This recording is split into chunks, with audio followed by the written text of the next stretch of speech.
પાટણમાં આદિવાસી ભીલ ગુજરાત સંગઠન દ્વારા સમૂહ લગ્નનું આયોજન કરવામાં આવ્યું। એક પેડ આદિવાસી કે નામની અનોખી થીમ સાથે ભવ્ય સમૂહ લગ્ન યોજાયા। ગુજરાત સહિત 4 રાજ્યોમાંથી આવેલા કુલ 131 નવદંપતીઓએ પરંપરાગત રીતે પ્રભુતામાં પગલાં પાડ્યા।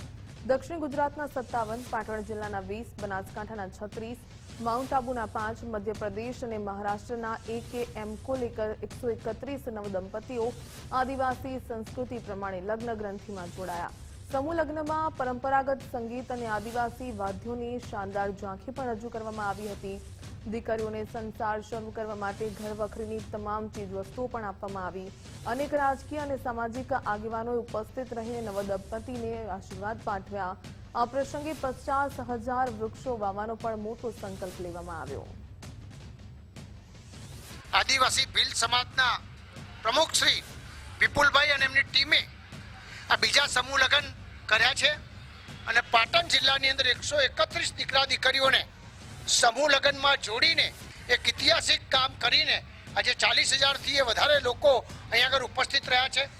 સમાજમાં એક મજબૂત મેસેજ એમને આપ્યો છે અને પ્રકૃતિ સાથે જોડાઈ રહીને સમાજના રીત રિવાજ મુજબ આગળ વધીને એમને જે પ્રકારની વ્યવસ્થા કરી છે એમના માટે જેટલા અભિનંદન આપીએ એટલા ઓછા છે કે સરકાર શ્રી આદરણીય ભૂપેન્દ્રભાઈ પટેલ સાહેબની સરકારમાં ક્યારે પણ આપને જરૂર હોય ત્યારે અમે તમારા પડખે છીએ। આવા સારા કામ આપ ચોક્કસપણે કરતા રહેજો।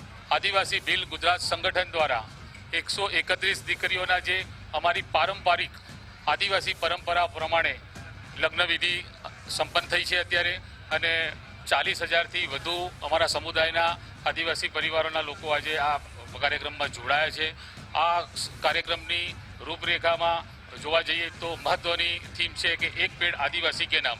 અમે આ સંગઠનના માધ્યમથી આ સુનેરા પ્રસંગના માધ્યમથી અમે 50,000 વૃક્ષો વાવવાનો સંકલ્પ આજરોજ કર્યો છે। જે ગરીબ પરિવારોની દીકરીઓ જે અહીંયા આ સમૂહ લગ્નમાં જોડાઈ છે તો સંગઠનના માધ્યમથી જીવન જરૂરિયાતની તમામ ચીજ વસ્તુઓ અમે એમને આપવાના છે। આપ ડિસ્પ્લેમાં જોયું હશે કે સોફાથી લઈ સોફા, ડબલ બેડનો પલંગ છે કે ડ્રેસિંગ ટેબલ છે, એવી જીવન જરૂરિયાતની તમામ ઘરવખરીઓ અમે આ સંગઠનના માધ્યમથી દીકરીઓને આપવાના છે।